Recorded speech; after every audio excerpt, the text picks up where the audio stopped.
Thank you so much. Okay, so as many of you know, the Climate Reality Project trains grassroots activists all around the world.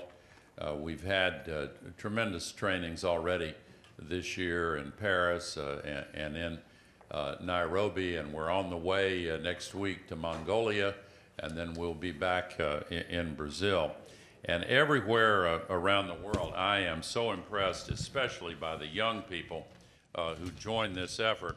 And for our next conversation, I'm very happy to introduce two very impressive young climate leaders from our Climate Reality Network, and I'd like to invite to the stage Lily Morse is an environmental justice organizer and researcher who co-founded the Climate Reality Project's Green Schools campaign. You'll hear more about that in just a moment. Vitória Horsch is a Brazilian climate and gender equality specialist focused on resilient schools and inclusive youth-led climate education. She's also a youth fellow with the UN Climate Champions team supporting global initiatives toward COP30. Thank you both for being here, Lily and Vitória.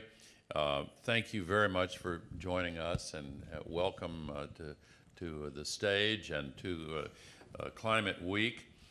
Let me begin with a question for both of you. In your experience, what unique role do young people play in leading on climate action, and why is it so important for youth voices to be lifted up? Vitória, why don't you begin? Okay, hi everyone. It's really nice to be here with Lily, and thank you so much, sir. So, I think the unique role of youth is that we are turning our lived experiences into solutions. I think everybody calls us the future leaders of the next generation, but I think right now we are the protagonists of this decade. We're the ones that are going to face the hardest impacts of climate change in the future, and are facing now because we know that climate change is happening. I'm a part of Empodera Clima. We are a youth-led, gender-led, women-led organization from Brazil, and we focus on, the intersectionality of gender, race, and climate. And one of our projects is called Empodera Clima nas Escolas, which is Empodera Clima at schools. We go to public schools around Brazil and give workshops on gender transformative climate education to public schools, and then we're going to extend to private schools in Brazil, focusing on climate risk and climate affected areas. Just so you know, according to the World Bank, 12,000 schools in Brazil are in climate risk areas. And, we work with teacher, activists, and students from these schools to turn, the climate science and social justice. So talk about, what is climate justice? And we help, these students who are the next generation, as myself and Lily, to take their ideas from the classrooms to their communities. So I think that's what we need to do, and that's the unique role of youth. We have ideas, but we need the support to put them in practice. So, I think this is why youth leadership is so important. We, if we are given a space at the table, and if we're given power and opportunities, we do have a lot to do, and we have a lot of ideas. We bring courage, we bring innovation, we bring urgency, because we are being affected as well, but we're not being heard. So I think this is the unique role of youth.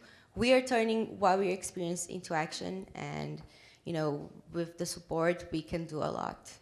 Well, thank you very much. Lily?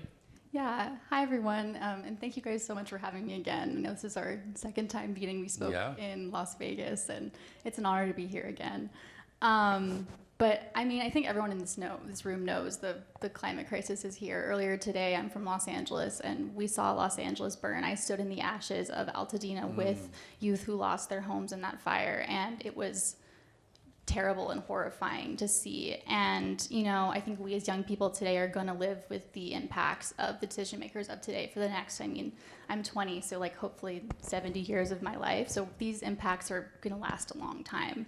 But I think like in regards to like what the role that youth play, I mean, I can only speak to my own perspective as a young person in this movement, but I think our like kind of freshness with the world can bring a lot of like hope and perspective and kind of fresh perspectives. And I think a lot of us have this kind of form of kind of radical imagination to kind of imagine what we want our futures to look like and imagine like what the world we could look like if we build that. And then I think also just in the eyes of decision makers, we can be really instrumental in kind of expressing the urgency of this crisis. And pushing to make change. At least in my work, I lead an organization called the Green Schools Campaign, which recently became a part of Climate Reality formally. And we basically work with high school students to kind of train them up and seed campaigns in their school districts to transition their schools to renewable energy. And this is an intergenerational effort led usually by students in conjunction with adult allies and decision makers in the school district. And I think in the case of our campaigns, a lot of the time administrations are interested in sustainability. They're interested in renewable energy because honestly, it's cheaper. Like, but they rarely take action on this. A lot of the times they'll talk about it, but they won't actually do it. And so we've seen over and over again with our successful campaigns that when like a large group of passionate youth comes together to demand action from their school districts on a local level, they actually end up taking action. We've passed resolutions across the country towards renewable energy because youth have been there pushing these school boards forward and really making those words and promises a reality. Yeah, well, thank you. Good job. Thank you very much. Now, Lily, you talked about what it was like to live in a city that had those horrendous fires. I just realized both of you come from homes that have been affected dramatically. And Victoria, if I'm not mistaken, you are from the southeastern state of Rio Grande do Sul. And tell us about what happened there. Yeah, so as Vice President Gore mentioned, I'm from Rio Grande do Sul. The little translation would be Big River from the south. It's not as beautiful as in Portuguese. But so in May of last year, we faced the worst floods in our history. The whole state was basically underwater. We had more than 600,000 people displaced. We had more than 600,000 students without schools. 90%, more than 19% of the cities in the state were affected in some way.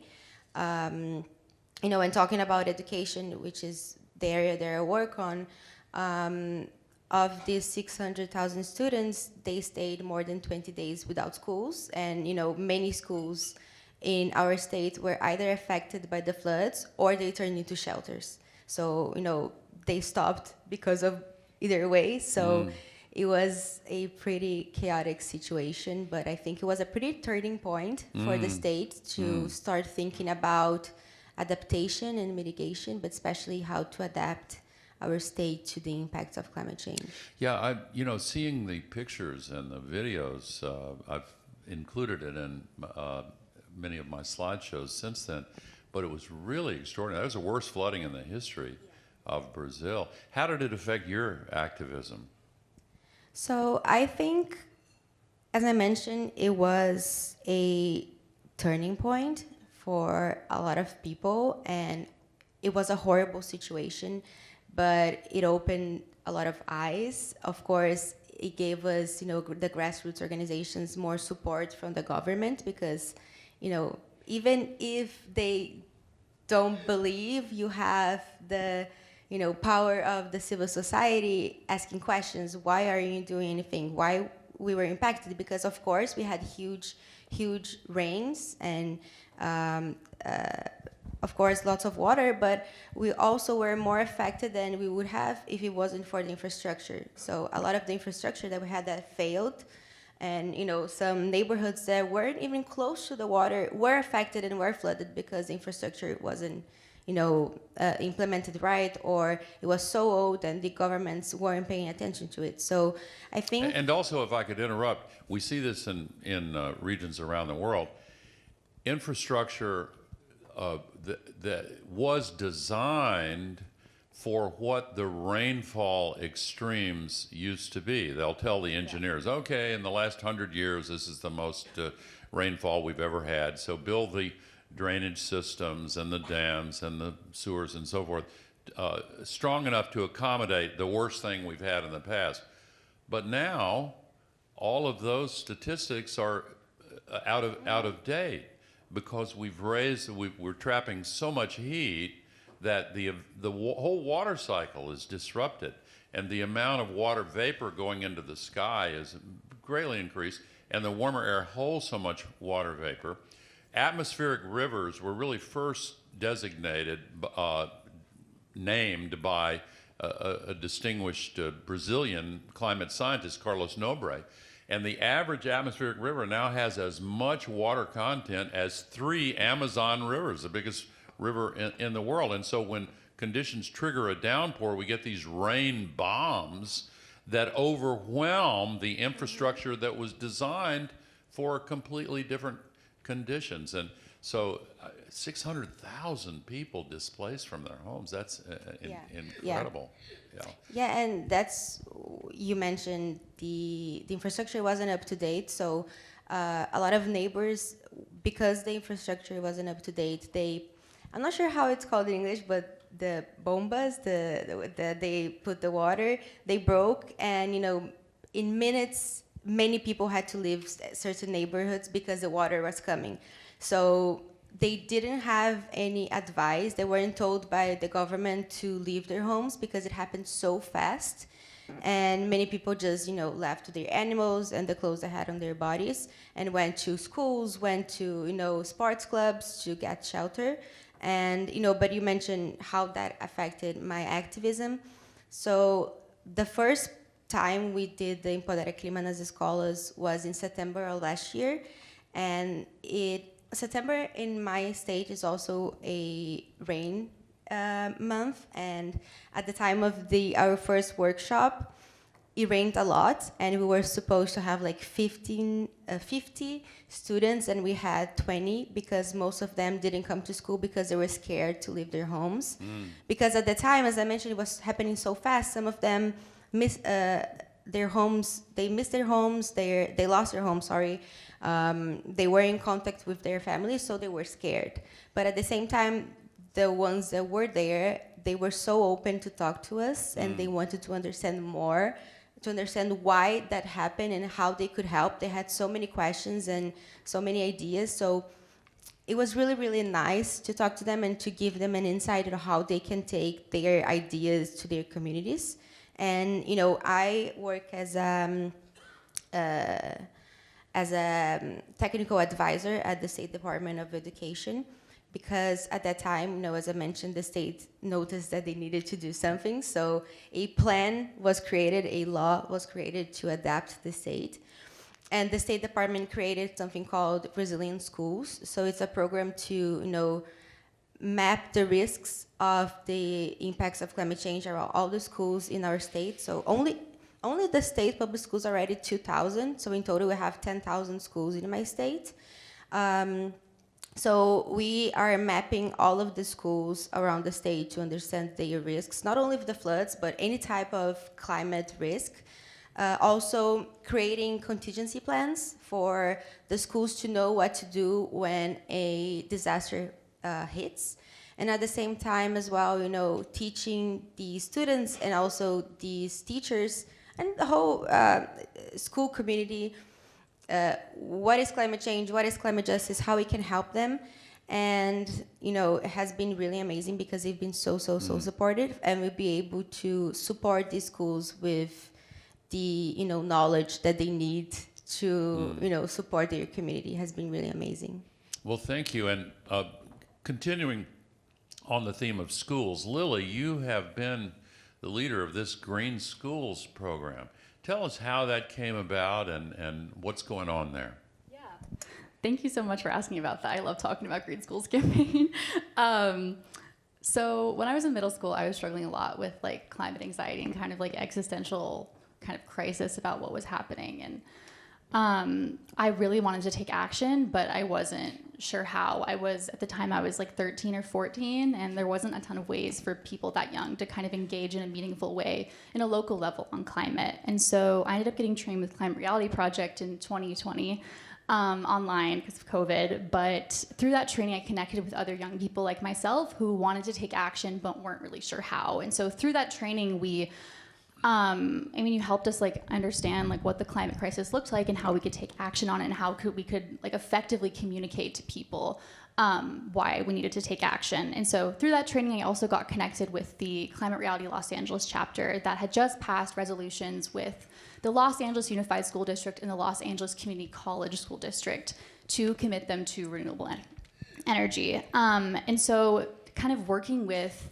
those leaders from the Los Angeles chapter, we launched the Green Schools campaign. And we basically like created the space that we had wanted when we tried to join the movement as high schoolers, a way to get trained up and to take action in a tangible way in our communities. And so we continued to kind of like seed campaigns across the US. So many people reached out to us wanting to start campaigns. And then in 2022, we had our first big win with the Long Beach Green Schools campaign, which successfully passed a resolution to transition to renewable energy. And especially after that win, we had so much interest from people across the US and across the world who wanted to plug in, wanted to run a Green Schools campaign and take action and engage their community. But we actually got so much interest, we couldn't really keep up with it. And so at the time, we were operating Green Schools campaign as an all-volunteer team of a bunch of teenagers in our free time from our homework and our extracurricular activities, just because we cared about it. And so during that time, we approached Climate Reality Project to take Green Schools campaign under their wing. And so we joined with Climate Reality Project, which helped us provide the staffing and the expertise and the resources and the infrastructure to support these schools at a mass scale. And so since we joined Climate Reality Project, we've continued expanding to an ever-growing number of high school students and community members and leaders to start campaigns. And we really want to like keep expanding to support them. And so we're always looking for people to plug in, people to help us with resources, people to help us continue expanding this campaign nationally. And then I personally think we could expand internationally too, but that's a whole nother thing. But Green Schools campaign has had such a radical impact in my life. It has shaped me as a leader, as an activist, as a person. I mean, I've been in this campaign and doing climate work since I was 13 and I'm almost 20 now. And so it has really made me who I am today. And so I'm very thankful to Green Schools campaign and to Climate Reality for the ongoing support of our activism. Good for you. Good for you. That's fantastic. Here's a question that wasn't previewed to either one of you, but you talked about how you were a little bit down about not being able to do anything, and don't you think aren't there a lot of young people today who look at this climate crisis and feel a huge impact from it? Back in the 1960s, Joan Baez was the first to say the antidote for despair is action, and the antidote for climate despair is climate action. But do you hear from your fellow young people, do you hear this a lot, and how do you respond to it when people say, oh my gosh, this is more than I can handle? No, I can go, sorry. Yes, and we have, we call it climate anxiety. It happens a lot. And a great example that I gave before is these students that were impacted somehow, and now when they see rain, they don't want to leave their homes. Before it was, a homey feeling, oh my God, rain is coming, I'm gonna stay home under the sheets and watch TV, and now you look outside like, okay, rain is coming. What am I going to do? Am I going to lose my home? And I think they were traumatized by what happened before. Exactly. And I think, at least, talking about my community, we talk about that a lot. We help each other a lot. And at the same time, it's that feeling that I'm so anxious, I don't want to be here because I feel like we talk, and we do nothing. But at the same time, if I'm not here, I'm missing something. What if I can be just a voice of the youth and, be there to pressure the global leaders to do something? And I think a great example is, I mentioned what happened in my state with the public schools and the Resilient Schools program. And something that happened is now that we are supporting all of these students in my state, a lot of them were like, we want to do something. We understood that we needed to support them, but they also wanted to lead. So we created a climate leader position for them in our state. So we selected 7 students from public schools around the state to be our youth leaders, and with them, we created a mini COP in the state. It was the first ever mini COP for public schools in Brazil. And we got together with them and Now, hold on a second. Sorry. You created a mini COP for young people. Yeah. Okay, keep going. It was an event that the State Department helped support with these 7 students, where we got together with all these different students from all over the state to discuss different thematics, from climate justice to city resilience, to school resilience. And they created a youth declaration for climate action of Rio Grande do Sul.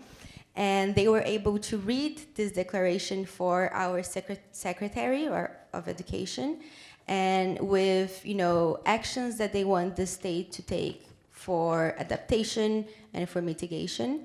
And with that, now they have this declaration written, and we are supporting them to take them to COP30, so they can meet other youth, international youth, exchange information for them to also present their lived experiences with the floods, and also engage with other global leaders and show them their declaration and their needs.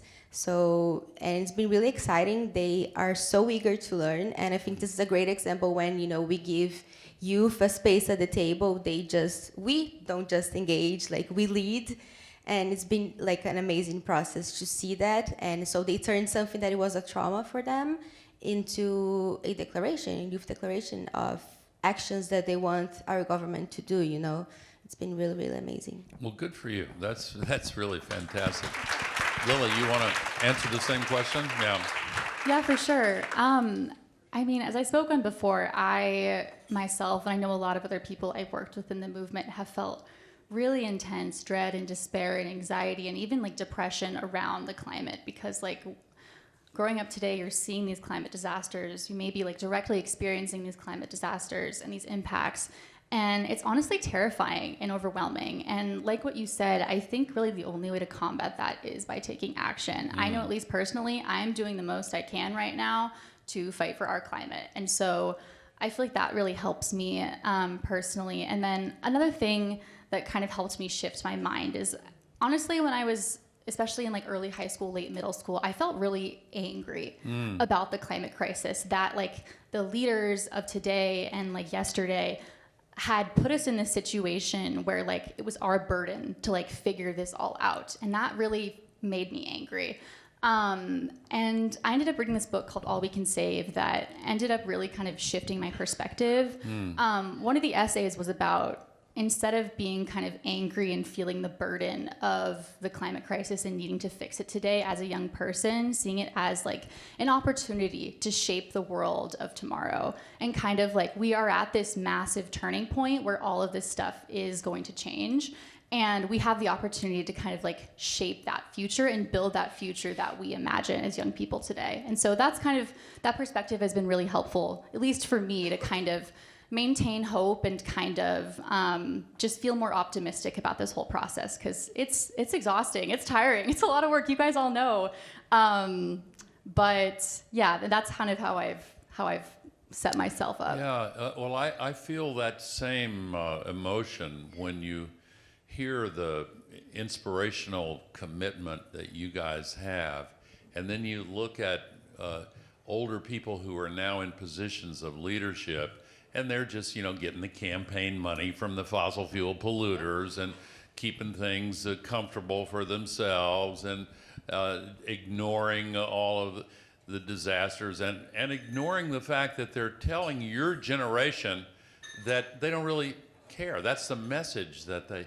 So when you encounter your own generation, if you run into somebody that doesn't feel the way you do, and you're trying to convince them to get involved and be a part of this effort, how do you... I'm sure you run into some people who just don't want to deal, don't want to hear about it, or are actually equipped with talking points from the polluters. How do you deal with them? I mean, that's a really good question.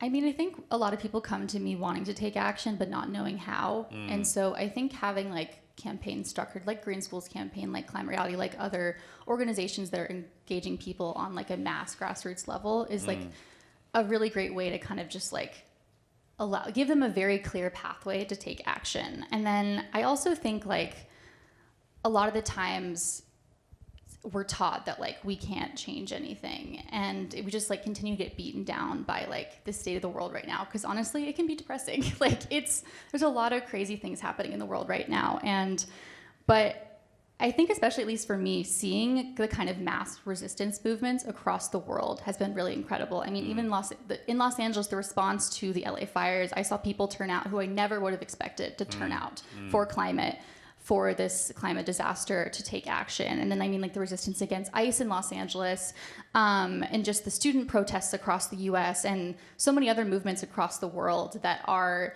taking action and making a huge change. I mean, I think about like how we passed the Inflation Reduction Act, which I know is under scrutiny right now, but I don't know. I mean, I think that got passed because mass movements of young people, including Sunrise Movement, which I'm a part of, were turning out for climate justice. And I think like those past successes make me really hopeful that we can turn it around and we can make a change. I agree. Victoria, how do you deal with that situation?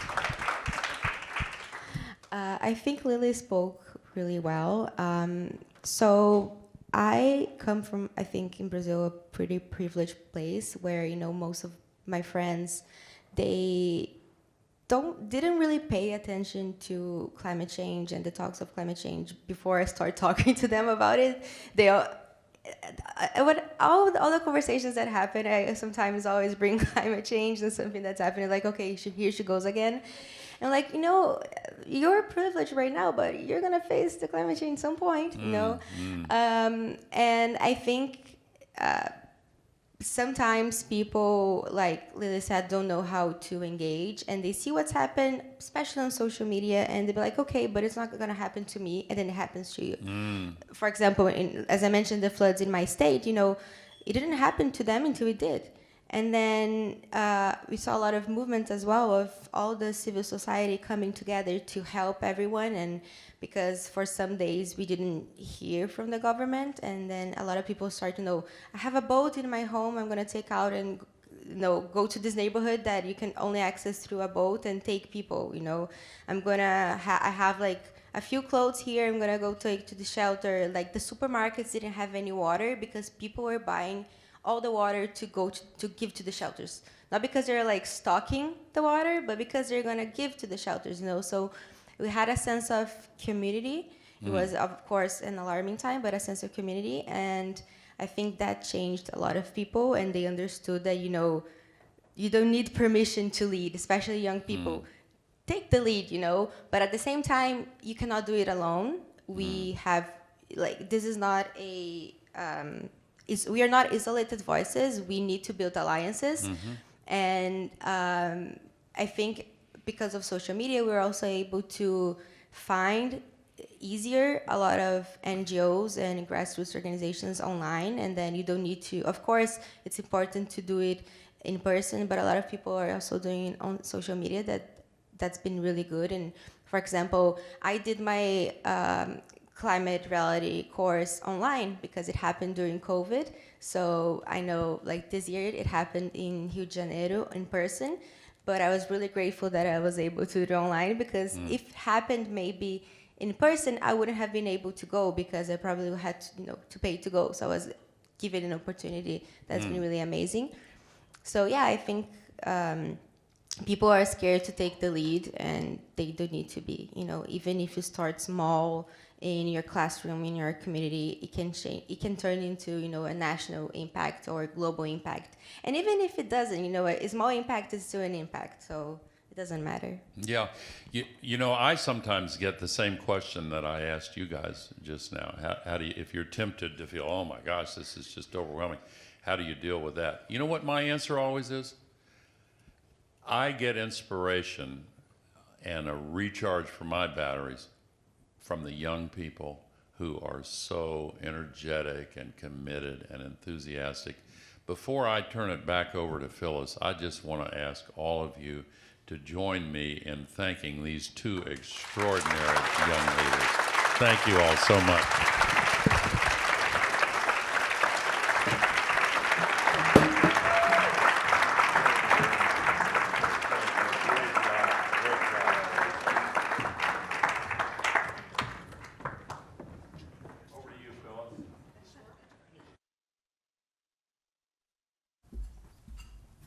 So before we close for today, I just want to express thanks again and a few closing remarks. So first and foremost, I want to double down on what the Vice President said, and thanks to all of our speakers here today. They are blazing paths to solutions, whether or not it's barnstorming the world and working with other governments and submitting NDCs that are ambitious, or it's greening schools and organizing mini-COPs and ensuring we have gender and climate education in schools. So amazing, all of them, and women too. Always love to see powerful women on a panel. So thank you. Thanks to our speakers. So there were a few moments that I just want to recognize today that our speakers talked about. One is going to be happening later today when the United Nations Secretary General and the COP President pulled together nations to reveal and discuss their NDCs. This is going to be a really important moment for all of us to understand the delta between ambition of the Paris Agreement, that 195, or as Rachel Kite reminded us, 194 countries signed up to. So what is that delta of ambition and reality? And that will be an important assessment going in, of course, to COP and Belém, when we know that we need progress and leadership on transitioning away from fossil fuels in the energy sector, in protecting the world's forests, and of course providing the finance needed to fuel the clean energy revolution that was also discussed here today. So those are things that we're pushing for and certainly watching very carefully. And then in Belém and beyond, we talked a lot about the influence of the fossil fuel industry. We're working very closely with others in civil society to try to undercut and push back on the influence of the fossil fuel industry, particularly in these multilateral convenings. So, as I said, work with other members of civil society, trying to pressure the UNFCCC, the COP presidency, host countries, and all the parties to finally address conflicts of interests and the pervasive and distorting influence of the fossil fuel industry.